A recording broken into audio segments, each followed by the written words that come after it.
Okay, student, one more example is here. Rather, two examples are here. Similar type of examples, but one is in numerator and simply other one is denominator, but little different than earlier questions.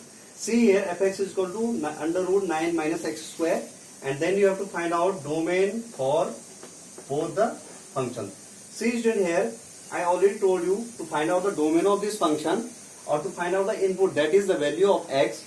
Fx must be defined, and what is fx? Under root 9 minus x square. So for domain of the function, fx must be defined. Okay, this you know.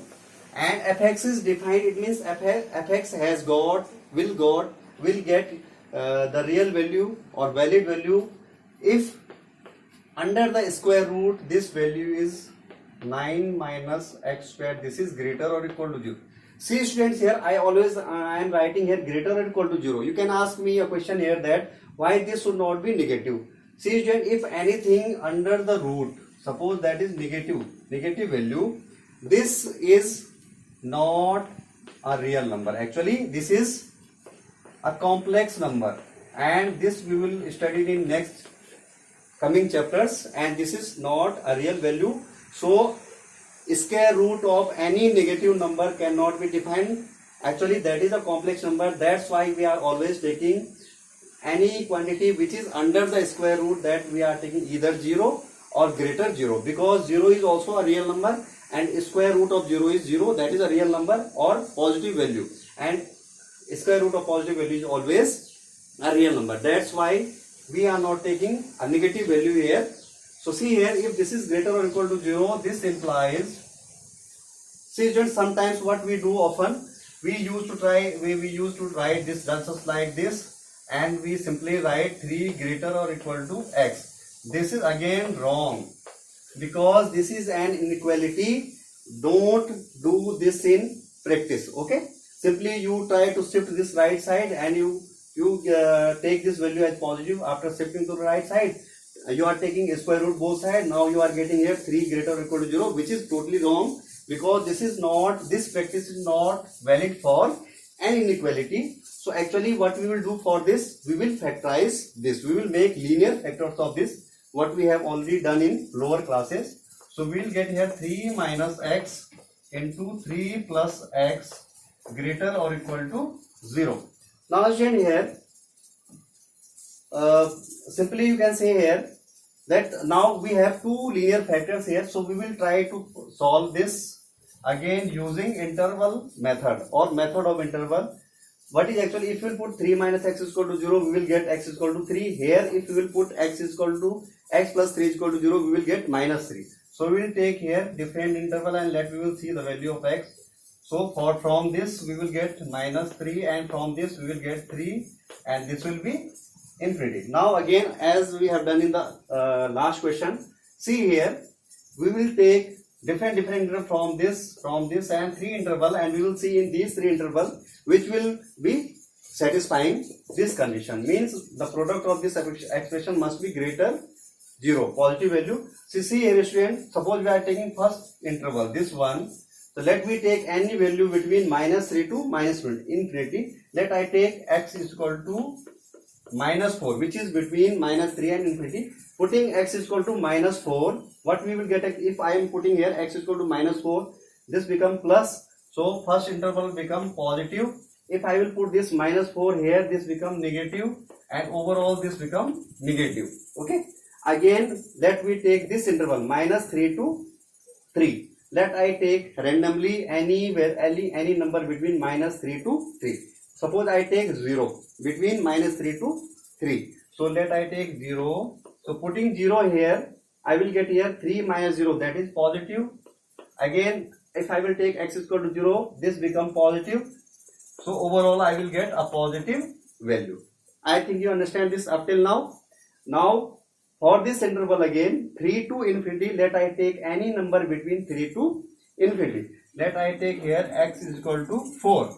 Between 3 and infinity, if I will put x is equal to 4 here, so 3 minus 4 is negative number, and 3 plus 4, it is positive number. Overall this is negative number. Now see here student, from this number line or these interval, this is called actually method of intervals. Overall we need this value must be greater or equal to 0, or this must be positive. So for what interval we are getting, for what interval or intervals we are getting positive value, simply here only we are getting positive, overall positive value for which interval? Second one. It means for -3 to 3. This implies here x belongs to -3 to 3. See here why I am taking this, because for this interval, for second interval, this one, see here, for this interval we are getting positive value, and actually we need positive value for this expression, that is x is greater or equal to 0. So that's why the value of x belongs to -3 to 3. Now one more question is there, whether we have to take here open interval, close interval. See here -3 or 3 is included here, because if you will put -3 here, you will get 9. -3, square of -3 is 9, 9 minus 9, 0, and under root of 0 is a real value. Again if you will put here 3, so 3 square 9, 9 minus 9, 0, again a real value, and overall fx is defined. So here -3 and 3 are included. Therefore domain of the function is equal to -3 to 3, and for this value of -3 to 3, the value of fx is valid, and therefore this is required domain of the function. Similarly here another question is 1 upon under root 9 minus x. What is the change here? I already told you something is in numerator, and if something is denominator, a little change will be here. Everything will be same. In place of equality, greater or equality, simply there will be a greater sign, because it is in denominator. It means for fx must be defined for this second one, 9 minus x square must be greater 0. Simply equality sign will be removed out, because this cannot be 0. In first case x may be 0, but in second case this cannot be, this quantity cannot be 0. If this will be 0, then 1 upon 0 cannot be defined. So this will be simply greater than 0. Rest of the things will remain same. Equality sign will be removed out here. From here everything will be same. So for this second question, simply in place of greater or equal to, we will get here 3 minus x, 3 plus x greater 0, and this will gives us x belongs to simply -3 to 3. So in second case, -3 and 3 will not be included here. And why? You can see here, if you will put here 3 or -3 in place of x, this will gives us 9. Square of -3 and 3 is 9. 9 minus 9, 0.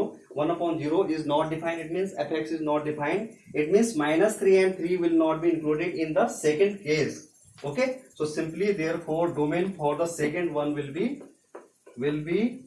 -3 to 3. So these two questions are of similar type. A little difference is there. One is in numerator simply, and another one is in denominator. So in this way you can proceed for the other question and have a good practice for your exam purpose, because this part of this relation and function, moreover you can say domain and range, this is very important for your examination point of view for your 11th class as well as for 12th class. Okay, so have a good practice at your home. Thank you.